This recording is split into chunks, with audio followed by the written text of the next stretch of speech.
Selamat sore pemirsa, Assalamualaikum warahmatullahi wabarakatuh. Kita berjumpa lagi dalam Kontak Publik hari ini pemirsa, dan kita akan membahas mengenai kepatuhan pemerintah, dalam hal ini adalah Pemko Medan dan juga pemerintah Provinsi Sumatera Utara untuk melayani publik dalam hal ini, karena mungkin kalau Anda menyaksikan Kontak Publik kemarin ini masih ada keterkaitan, karena di sini dari Ombudsman Sumatera Utara, mereka ini mengadakan sebuah survei yang mengacu pada kepatuhan pada Undang-Undang Nomor 25 Tahun 2009 tentang pelayanan publik. Bagaimana pelayanan yang sudah diberikan kepada masyarakat? Apakah betul mereka ini patuh atau tidak? Dan seperti apa hasil lebih lengkapnya pemirsa? Di sini kita akan membahas mengenai hal tersebut.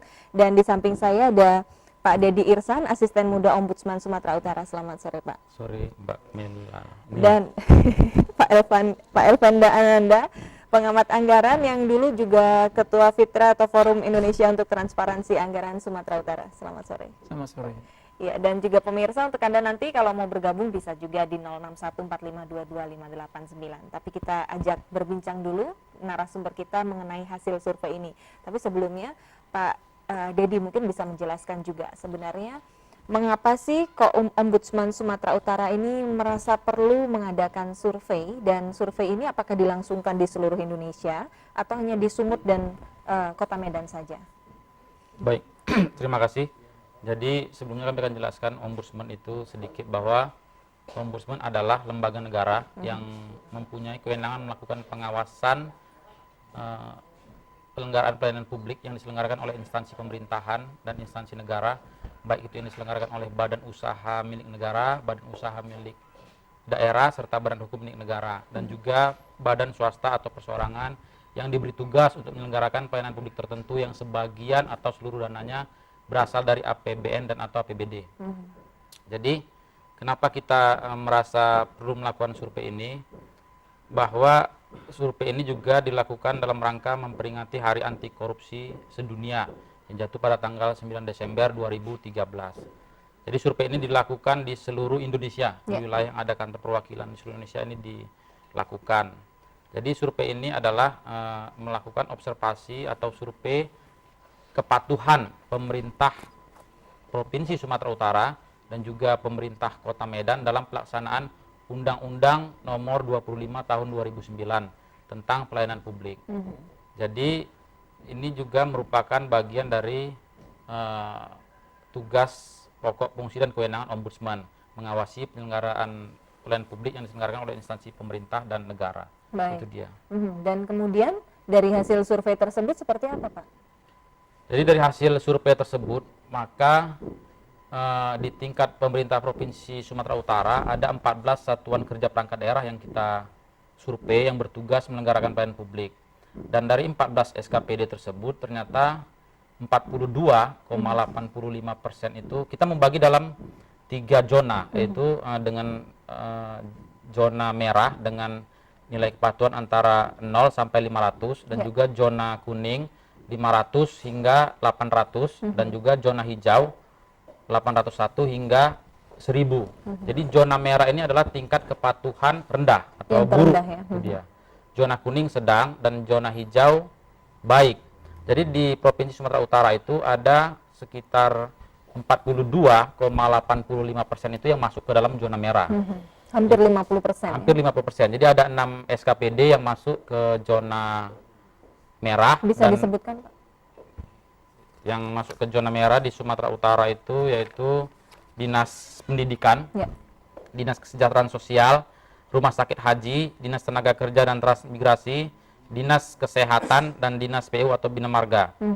Lalu yang masuk ke zona kuning itu ada 7 SKPD, yaitu Dinas Perindustrian dan Perdagangan, Dinas Pendapatan, Badan Perpustakaan, Arsip dan Dokumentasi, Badan Lingkungan Hidup, Badan Pelayanan dan Perizinan Terpadu, Dinas Perhubungan, Badan Penanaman Modal dan Promosi.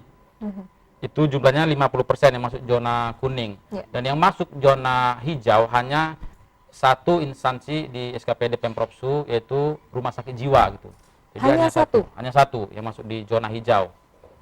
Sementara untuk di SKPD pemerintah Kota Medan, kita melakukan survei atau observasi terhadap 15 SKPD, 15 SKPD yang ada di pemerintah Kota Medan. Hasilnya itu 46,66% itu masuk di zona merah, lalu 33,3% itu masuk di zona kuning, dan 20% itu masuk di zona hijau. Jadi masuk di zona hijau itu hanya ada 3 SKPD, yaitu Badan Pelayanan Perizinan Terpadu, Dinas Kependudukan dan Catatan Sipil, serta Rumah Sakit Pirngadi Medan. Baik, baik. Artinya nilai di zona merah itu kan hampir mendekati 50%. Tapi sebelum kita membahas tentang hal itu, Pak Dedi mungkin bisa menjelaskan metodologinya ini seperti apa dan siapa responden dari penelitian atau survei ini? Ya, jadi kita menggunakan metode survei dan membandingkan variabel. Kita memiliki 11 indikator penilaian. Apa yang kita nilai terhadap artinya di dalam Undang-Undang 25 2009 tersebut ada kewajiban penyelenggara layanan harus mematuhi hal tersebut. Jadi ada 11 indikator penilaian, yaitu yang pertama sistem pelayanan terpadu, standar pelayanan, maklumat pelayanan, sistem informasi pelayanan publik, pelayanan khusus, perilaku pelaksana pelayanan publik, pengelolaan pengaduan, penilaian kinerja, visi misi dan moto, ISO 9001/2008 dan atribut pelayanan. Jadi kita menyesuaikan dan membandingkan indikator tersebut terhadap kondisi di lapangan, apakah itu sesuai, ada atau tidak. Di samping itu juga kita melakukan observasi atau survei kepada beberapa pengguna layanan pada instansi layanan publik tersebut. Baik, jadi ada kuesioner ya, yang diberikan dan kepada pengamatan langsung, serta kita juga memutu-mutu di lokasi yang kita lakukan survei itu dengan dokumen yang lengkap. Baik, jadi surveinya sudah berlangsung dan itulah tadi hasilnya. Kita ke Pak Elvenda. Pak, kalau tadi mencermati hasil yang disampaikan Pak Dedi ini kan agak mencengangkan juga ya, bahwa pelayanan publik yang dilakukan di Pemko Medan maupun Pemprov Su ini masih mendekati 50% di zona merah. Menurut pendapat Bapak seperti apa ini? Ya, pertama dari sisi dari sisi survei dan metodologinya tentunya belum kita melihat persis, dalam artian itu menggali semua aspek ya, walaupun tadi sudah disampaikan, tetapi paling tidak ini satu cerminan yang bisa dijadikan tolak ukur bahwasanya angka persentase yang masuk zona merah ini memang menunjukkan ada kedekatan dengan perspektif anggaran. Nah, artinya dinas-dinas yang merah ini, nah khususnya Kota Medan ini salah satu pengelola anggaran yang besar di Nah, artinya kalau anggarannya begitu banyak, pelayanan buruk ini mengkhawatirkan dari sisi kebutuhan publik. Nah, sementara zona yang hijau ada juga memang yang patut dikoreksi, khususnya Pemko Medan ya, Rumah Sakit Pirngadi. Nah, barangkali kalau ditanya ke publik, barangkali pasti publik akan bertanya, benarkah zona hijau sudah ada di Rumah Sakit Pirngadi gitu kan? Nah, tapi karena memang tadi adalah standar pelayanan yang diukur, tentunya tidak bisa serta-merta itu sama gitu kan. Nah, paling tidak ini satu warning ya buat SKPD atau dinas yang masuk zona merah. Masuk zona merah, karena gimana pun publik punya hak untuk mendapatkan pelayanan sesuai dengan undang-undang yang ada pada saat ini gitu. Nah, jadi saya pikir hasil survei ini bisa jadi rekomendasi untuk evaluasi, kemudian jadi perbaikan ke depan. Jangan sampai nanti ombudsman ini tidak menyampaikan agar ini jadi evaluasi gitu ya. Iya, saya tahu persis soal ini ya, apakah kebiasaan di pemerintahan daerah itu, apakah setiap bahan masukan itu akan menjadi perbaikan ke depan. Nah, itu sebenarnya menurut pengalaman saya itu tidak serta-merta, karena kita tahu kalau LKPD itu ada rapot merah, kemudian tahun ke depan itu bukan berarti kemudian itu menjadi perbaikan, tapi kadang-kadang ketemu lagi itu lagi kesalahan lagi. Nah, saya pikir ini jadi koreksi agar ada perbaikan ke depan. Baik. Dan pemirsa, bagaimana dengan pendapat Anda sendiri tentang pelayanan publik? Mungkin Anda mau sharing juga, berbagi, Anda punya pengalaman begitu ya, ataupun hal yang terkait dengan pelayanan publik yang mau Anda sampaikan, atau Anda mau memberikan pertanyaan kepada para narasumber kami, silakan 06145225589. Anda bisa gunakan line telepon tersebut. Karena di hasil survei ini kan juga rata-rata masih di zona merah. Kemudian besar juga ini yang di zona kuning. Bahkan di Pemprov Sulsel sendiri hanya satu yang di zona hijau, yaitu rumah sakit jiwa ya, Pak? Ya, rumah sakit jiwa. Kenapa, Pak? Apa yang istimewa sehingga menjadi masuk di zona hijau? Jadi begini, ini kan kita hanya tingkat kepatuhan SKPD pemerintah Kota Medan dan Provinsi Sumatera Utara terhadap pelaksanaan Undang-Undang 25 2009. Jadi sebenarnya apa yang ada di rumah kita sakit observasi dan survei ini hanya masih sebenarnya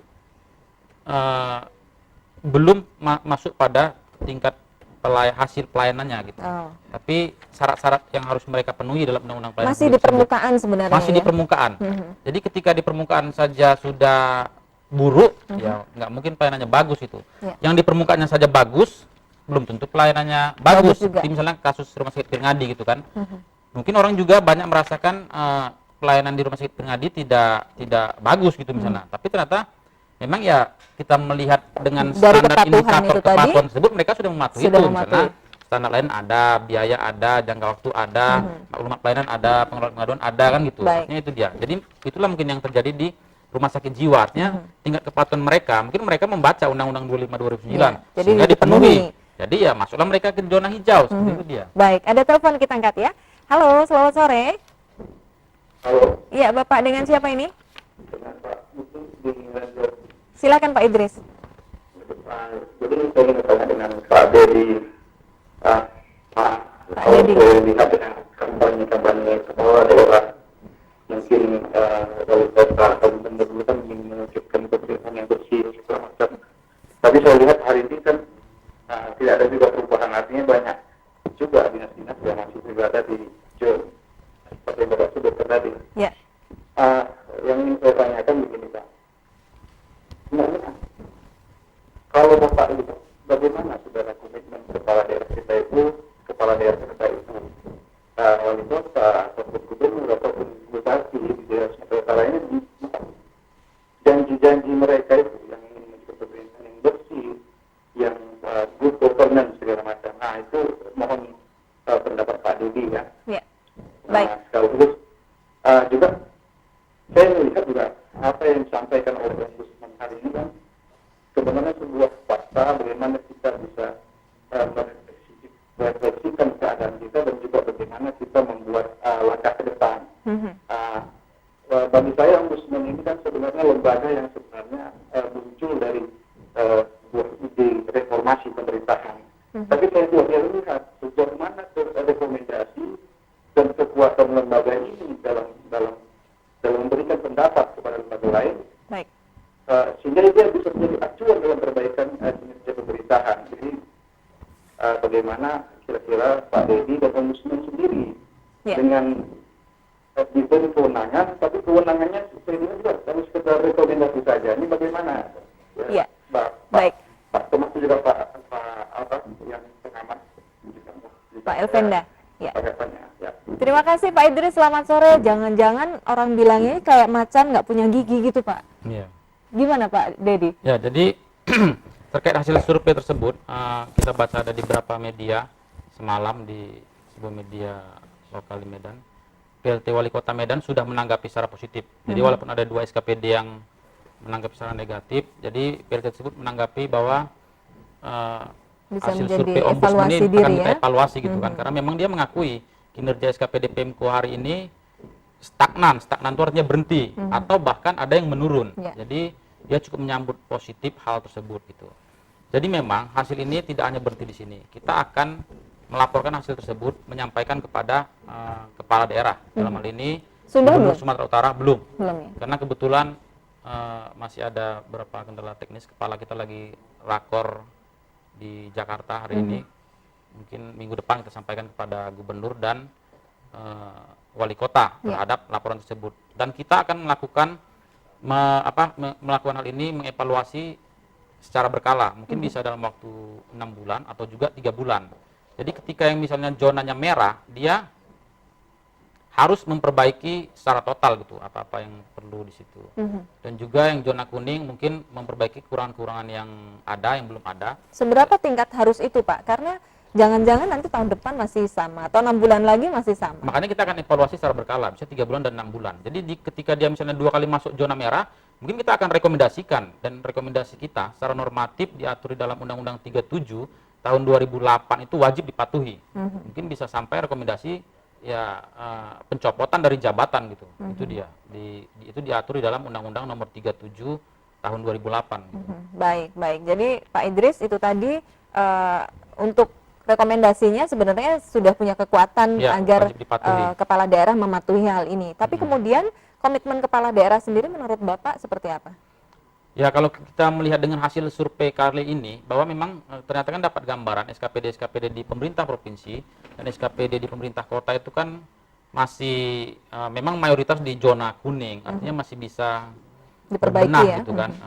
Dan SKPD ini kan gambaran dari pimpinan kepala daerahnya. Jadi makanya ini tugas atau PR berat bagi kepala daerah gitu untuk kita pikir ya hasil-hasil ini untuk segeralah dilakukan, karena ini kan sudah